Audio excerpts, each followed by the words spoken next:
அதுவும் குறிப்பா வட மாநிலங்கள்ல இதனுடைய பண்டிகை ரொம்ப சிறப்பு வாய்ந்ததாக இருக்குது. சகோதரத்துவம் அப்படின்னு சொல்லும் போது ஒரு சகோதரி சகோதரனுக்கு அன்பை வெளிக்காட்டக்கூடியதாகவும் பாதுகாப்பு உணர்வை ஏற்படுத்தக்கூடியதாகவும் அமையக்கூடிய இந்த ராக்கியை ஆன்மீக வாழ்க்கையில இருக்கக்கூடிய நாங்க ஏன் கட்டுறோம் அப்படின்னா, மனிதர்கள் பாதுகாப்பு கொடுக்கறதுங்கிறது அவ்வளவு சுலபம் கிடையாது. ஏன்னா இப்ப இருக்கக்கூடிய நடைமுறை வாழ்க்கையில ஒவ்வொருத்தரும் தூரமா இருக்கிறதுனால எல்லா காலகட்டத்திலையுமே பாதுகாப்பு கொடுக்க முடியாது.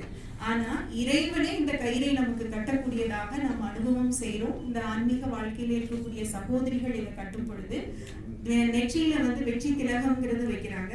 நெற்றிங்கிறது நம்மளுடைய உயிர் சக்தி இருக்கக்கூடிய இடம். அந்த இடத்துல இருக்கக்கூடிய உயிரை ஆக்டிவேட் பண்றதுக்காக, அந்த சோலை ஆக்டிவேட் பண்றதுக்காக பரமாத்மா நினைவுல அந்த வெற்றி திலகம்ங்கிறது நாங்க வைக்கிறோம்.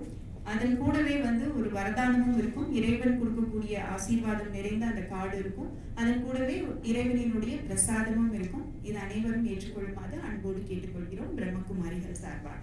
வணக்கம், நன்றி.